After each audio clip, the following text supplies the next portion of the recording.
Well, this is your boy, Mr. Downtown Ray Mello, and you're listening to the Entertainment Report for Wednesday, August 27th, 2014, delivering some of the major stories and trends going on in the world of entertainment and beyond. You can follow the show on Facebook or on Twitter, facebook.com/The Entertainment Report with Ray Mello, that's RAYMELO, or on Twitter @The Enter Report. Rap mogul Suge Knight left an LA hospital early Wednesday, just 3 days after taking 6 gunshots to the gut at a pre-VMA party, and he's healing amazingly well. Suge's rep told TMZ the music mogul left Cedars-Sinai around 6 a.m., and doctors say he won't need any rehab, just a few follow-up visits. As previously reported, Suge got blasted Saturday night at 10 AK nightclub at a Chris Brown-hosted event, but he refused to cooperate with police investigation. TMZ told Suge is already back on the regular diet, and if he keeps his bandages clean, he'll be good to go. Only Suge makes getting shot look like it's no big deal. Omaha police say the cop's crew member who was shot and killed during a police shootout with an armed robbery suspect was hit by gunfire from police, not from the suspect's weapon. Omaha PD just held a news conference to discuss the details surrounding the death of Bryce Dion, a sound supervisor who was part of a 2-person cop's camera crew. They call it a tragic case of friendly fire. According to police, Dion and his partner were riding with a patrol unit that responded to the armed robbery call at Wendy's. Police said Dion was in the entryway of the restaurant when the suspect fired shots, and police returned fire with multiple rounds.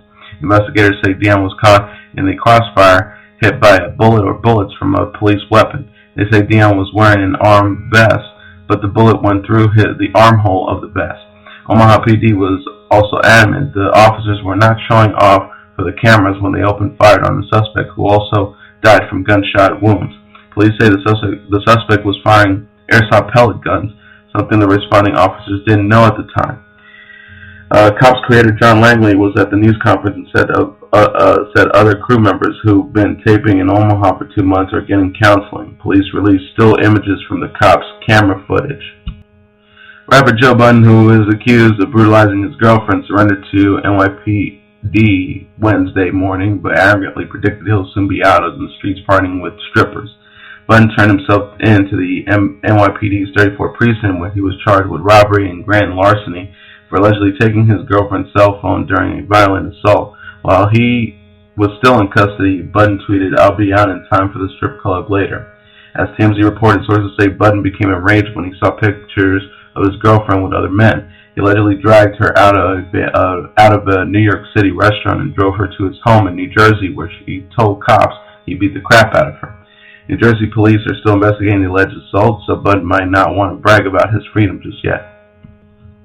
Exclusive: Robin Williams turned down a huge Las Vegas offer 2 years before he died, and sources connected with Robin told TMZ it's further proof he did not have any money troubles.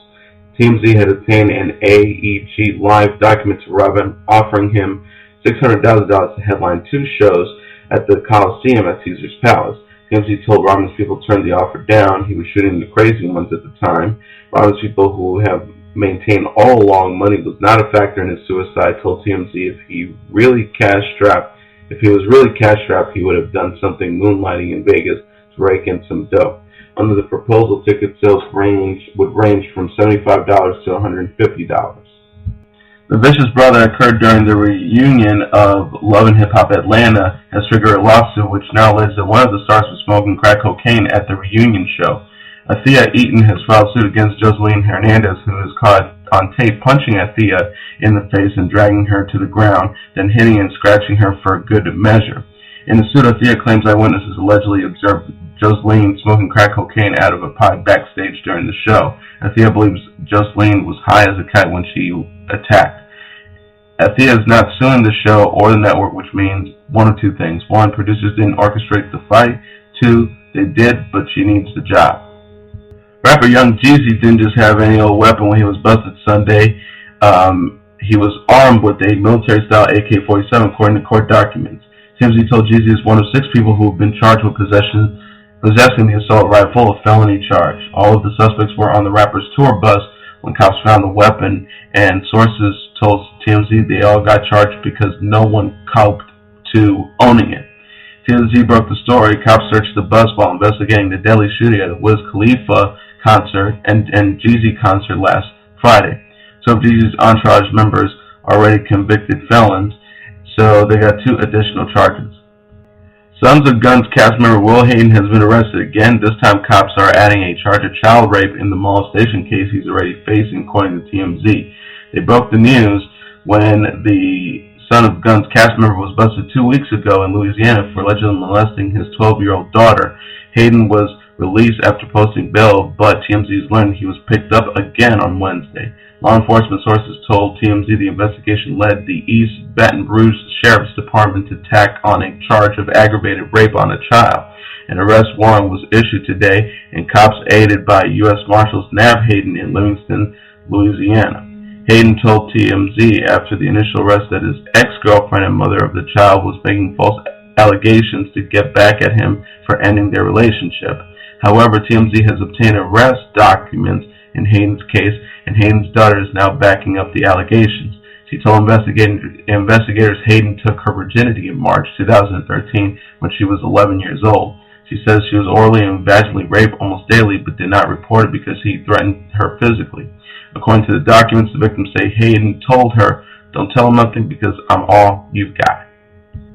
Television giant Oprah Winfrey has been cast to play Richard Pryor's grandmother, a cruel and abusive lady pimp, in the upcoming biopic directed by her pal Lee Daniels.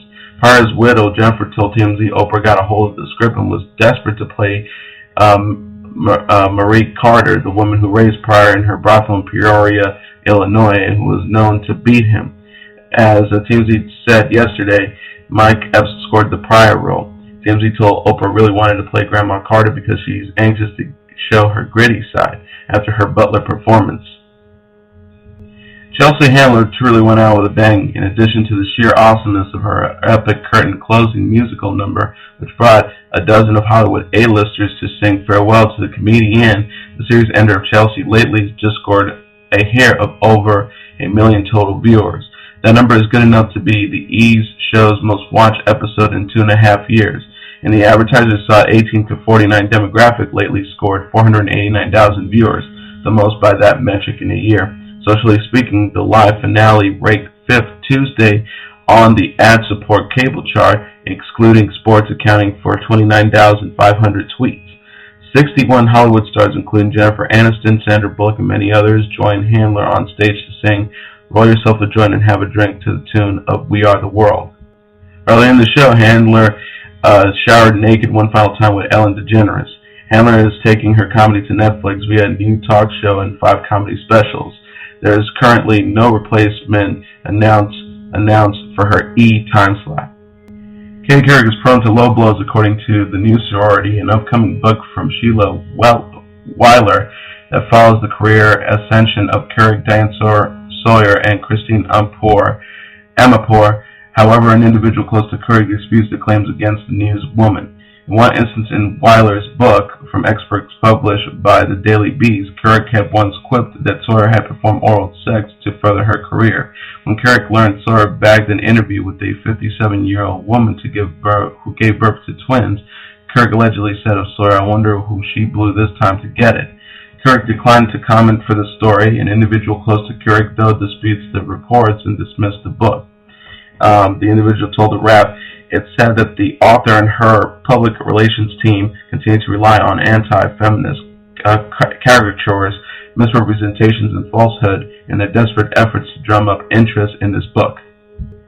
In an effort to bring more attention to the book, the Daily Beast's review of the new sorority was published Wednesday, which also happened to be Sawyer's final night as the host of ABC's World News. The book, which will be released September 30th, doesn't leave Sawyer and Amanpour unscathed. Here are 4 other outrageous book excerpts about the women. Number 1, Amanpour wouldn't cave to her CNN bosses after 9/11. Number 2, Sawyer blasts the work of primetime colleague Sam Donaldson after his return from prostate cancer surgery. Number 3, Dan Rather cautioned CBS News against hiring Sawyer. Number 4, Sawyer is accusing of masterminding Charlie Gibson's World News departure. Before penning the new sorority, Weiler wrote about legendary Lady Rockers Joni Mitchell, Carole King, and Carly Simon in Girls Like Us, a novel in the process of being adapted by Sony Pictures. Bryan Singer just received some good news from the legal system on Wednesday and some bad news. Michael Egan, who had accused the X-Men director of sexually abusing him when he was a minor, has voluntarily dismissed his lawsuit against Singer. Egan filed suit against Singer and others in April, claiming that he had been sexually abused as a teenager.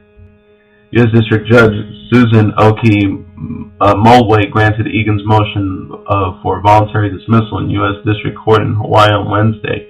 Egan's motion to voluntarily dismiss his case against Singer comes following a series of legal setbacks for Egan. His attorney Jeff Herman filed a motion to withdraw as Egan's counsel in May, and earlier this year Egan dropped his lawsuits against former Disney executive David Newman, former television executive Garth Ancier, and Broadway producer Gary Goodart. When Egan's dismissal of the lawsuit is good news for Singer, it isn't a completely satisfactory resolution. Egan's suit was dismissed without prejudice, an option that gives Egan leeway to refile a claim against Singer, and one that Singer's legal team has argued against in court filings earlier this month. Singer's legal team argued that dismissal without prejudice would harm Singer. Singer's motion earlier this month read, by allowing Egan to walk away from the lawsuit now without any consequences whatsoever would be inherently prejudicial to Singer. However, Judge Mulway wrote Wednesday, defendant fails to demonstrate that he will suffer plain legal prejudice as a result of voluntary dismiss under Rule 41A2. Mulway also denies Singer's request for attorney's fees and costs, noting that the director had not provided any indication of what his legal costs were. Mulway wrote, defendant fails to even identify what his fees and costs are. This court is left with no basis on which to evaluate the fees and costs requests. Singer's attorney Marty Singer told the Wrap on Wednesday evening, we're very pleased and my client is looking forward to moving on. When asked if the X-Men director had offered Egan a financial settlement, attorney Singer said there's absolutely no settlement. On Wednesday, Egan also filed to dismiss lawsuits that he had filed against 4 anonymous defendants. John Lennon's killer remains in prison after being denied parole for the 8th time last week. In the transcript of his hearing before the parole board in New York, David Chapman said, I'm sorry for being such an idiot and choosing the wrong way for glory. Chapman shot and killed John Lennon outside the singer's apartment home in Manhattan on December 8, 1980. He fired 5 shots, with 4 of them striking and killing the former Beatle. He was sentenced to 20 years to life in 1981 after pleading guilty to second-degree murder. In his parole hearing, Chapman said, I'm sorry for causing that type of pain. He says he still gets letters about it after all these years, so he knows it's not a regular crime. He also added many people loved him. He was a great and talented man, and they are still hurting. At the same time, he boasted about the, quote, incredible planning, absolute incredibly stalking that it took on his part to get into the position to commit the crime. This wasn't, naive crime, he said. It was a serious, well-thought-out crime, no question about it. In denying his parole, the 3-member board said that they believed the 59-year-old Chapman would again break the law if released. They concluded that releasing him would be, quote, incompatible with the welfare of society. David Chase's representative has blasted Vox's article, saying that Chase's comments about the fate of Tony Soprano was misconstrued. A journalist for Vox misconstrued what David Chase said in their interview. To simply quote David as saying Tony Soprano is not dead is inaccurate.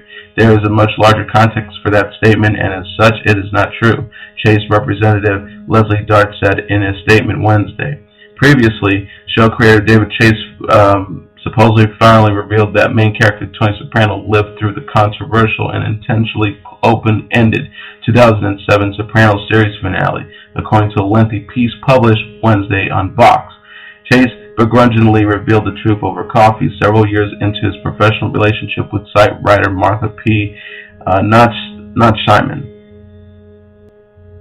Other conversation Nachsheiman recalls, Chase startled me by turning towards me and saying with sudden explosive anger, why are we talking about this? I answered, I'm just curious. On the pointed question, is Tony Soprano dead? Until now, Chase has not spoken publicly about his intentions. And that is your entertainment report for Wednesday, August 27, 2014. I'm your host, Mr. Downtown Ray Mello. I'll be back tomorrow delivering some of the major stories and trends going on in the world of entertainment and beyond. You can follow the show on Facebook or on Twitter, facebook.com/The Entertainment Report with Ray Mello, or on Twitter @The Enter Report. I'll see you again tomorrow. Have a great day, everybody. Bye.